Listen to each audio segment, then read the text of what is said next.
Bonjour à tous et à toutes, j'espère que vous allez bien. Nous nous retrouvons aujourd'hui pour parler de la phase de groupe de la Ligue des Champions en entamant une analyse nation par nation. Et oui, effectivement, afin de se rendre compte de la qualité du football proposé par chaque championnat européen, nous vous proposons une petite rétrospective. Je serai comme toujours accompagné de mon acolyte Julien. Bonjour Julien. Bonjour à tous et bonjour à Erwan. Je vais te laisser la parole pour cette analyse.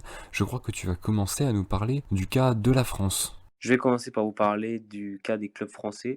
Côté français, il y a un énorme sentiment de déception. Un qualifié sur trois, aucune équipe qui va être reversée en Ligue Europa. On peut constater que la demi-finale de l'Olympique Lyonnais et la finale du Paris Saint-Germain l'année dernière, un peu l'arbre qui cache la forêt, tant les résultats des clubs français sont décevants en Ligue des Champions. Seulement 5 victoires en 18 matchs, dont 4 ont été dues au Paris Saint-Germain. C'est trop peu pour un pays du top 5 européen, clairement. Le PSG, qui était le grand favori, lui, s'est fait peur. Ils étaient quand même sur les 3 premières journées, ils avaient perdu 2 fois. Une fois à domicile au Parc des Princes face à Manchester United et une fois au RB Leipzig. L'Olympique de Marseille et le Stade Rennais ont déçu, surtout en finissant dernier de leur poule, en cumulant qu'une seule victoire en 12 rencontres, celle de l'Olympique de Marseille au Vélodrome face à l'Olympiakos. Paris aura donc la lourde tâche de sauver le coefficient UEFA français au printemps prochain. Ils ont tout de même réussi à arracher cette première place non négligeable pour le tirage au sort au détriment de Manchester United et du RB Leipzig. Au niveau statistique, on voit que les clubs de l'Hexagone, ils ont encaissé quand même 30 buts à eux 3. C'est une statistique alarmante tant l'animation offensive a été faible avec seulement 18 buts marqués, dont la quasi-totalité a été inscrite par le club de la capitale, 13. Marseille a inscrit 2 buts et le Stade Rennais en a marqué seulement 3.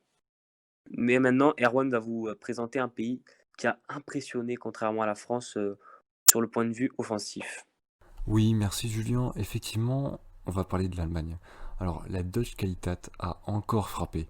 Après 2 qualifiés en demi-finale lors du Final 8, les 4 clubs allemands qualifiés en Ligue des Champions s'envolent vers les huitièmes de finale. Oui, 4 clubs vers les huitièmes. Une bonne nouvelle pour la Bundesliga, qui commence à se créer une véritable aura footballistique. Entre la reconnaissance des tacticiens venant d'outre-Rhin dans toute l'Europe et le titre européen du Bayern l'an dernier, le championnat allemand tente petit à petit de retrouver son âge d'or. Une mentalité qui se traduit par un total de 58 buts lors des phases de groupe. Le plus large total, qui devance ainsi de 6 buts les formations anglaises, traduisant une intensité offensive qui, malheureusement, s'accompagne également d'une fragilité défensive. Avec 30 buts encaissés, l'Allemagne est la nation avec la deuxième plus mauvaise défense des 5 grands championnats, derrière la France, comme Julien l'a évoqué précédemment. À l'image du superbe Leipzig de Julian Nagelsmann, l'Allemagne est portée par des nouveaux talents qui vont sûrement contaminer toute l'Europe avec l'efficacité et la mentalité allemande. Je vous parlais justement de l'Angleterre, qui est la deuxième meilleure attaque de ce tournoi. Julien, est-ce que tu peux nous en dire un peu plus sur ces clubs anglais ? Oui, alors effectivement, les clubs anglais ils continuent de dominer le gratin du football européen. 3 de ces clubs engagés ont terminé premiers. Seul Manchester United est reversé au final en Ligue Europa.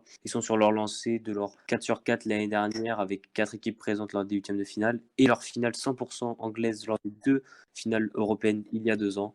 Liverpool et City feront une nouvelle fois office de favoris pour la victoire finale, mais Chelsea, qui s'est énormément renforcé cet été avec les arrivées notamment d'Hakim Ziyech, Timo Werner ou encore Kai Havertz, auront un coup à jouer lors des phases éliminatoires. La déception, elle est bien sûr grande pour les Red Devils, troisième de la poule malgré un début canon. Ils s'étaient imposés contre le PSG au Parc des Princes et une victoire écrasante contre les RB Leipzig à Old Trafford 5-0.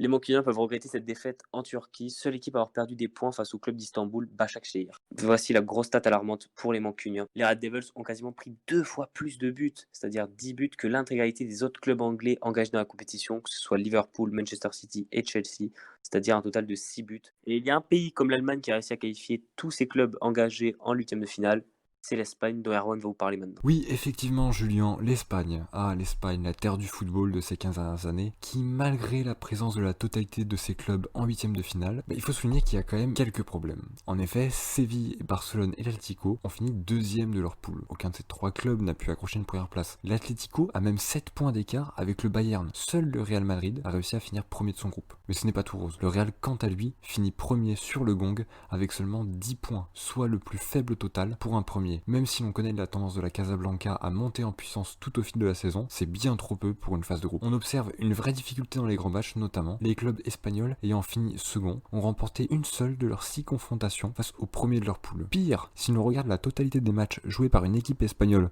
contre une équipe de l'un des 2 premiers chapeaux du tirage au sort de la Ligue des Champions, on reste à un seul match remporté, mais cette fois sur 8 confrontations. Celle du Barça contre une Juve sans Ronaldo, De Ligt et sans le taulier Chiellini. Cette Cette nation qui a pourtant dominé le football européen, comme je l'ai dit, durant près de 15 ans, serait-elle en train de glisser tout doucement vers le ventre mou européen? Pour enchaîner, il me semble que Julien va nous parler d'un pays qui, contrairement à l'Espagne, est lui en train de retrouver certains galons et peut-être même de retrouver un âge d'or. Et oui, effectivement, merci Arwan. Je vais vous parler de l'Italie. Comme pour l'Angleterre, les Italiens sont au rendez-vous. 3 équipes qualifiées sur les 4 engagées. L'Atalanta qui confirme sa belle performance de l'année dernière avec son quart de finale. La Lazio qui accède au huitième de finale pour son retour dans la compétition 13 ans après. Et la Juve qui tient son rang de grande Europe malgré l'élimination prématurée en huitième de finale de l'année dernière face à l'Olympique Lyonnais. La grosse déception, l'Inter de Milan qui a fini dernier de sa poule. Une place décevante pour le finaliste de la dernière Europa League. À noter que ces clubs qualifiés en huitième de finale ne sont pourtant pas au top de leur forme dans leur championnat, la Serie A, notamment pour la Lazio et l'Atalanta, respectivement 7e et 9e de Serie A, et aussi pour la Juventus. La vieille dame se place qu'à la 4e place derrière la surprenante équipe de la Sassuolo. Une Juve qui a terminé première sans vraiment impressionner dans le jeu, mis à part quelques éclairs de génie, notamment le but de Weston McKennie face au Barça lors de la dernière journée.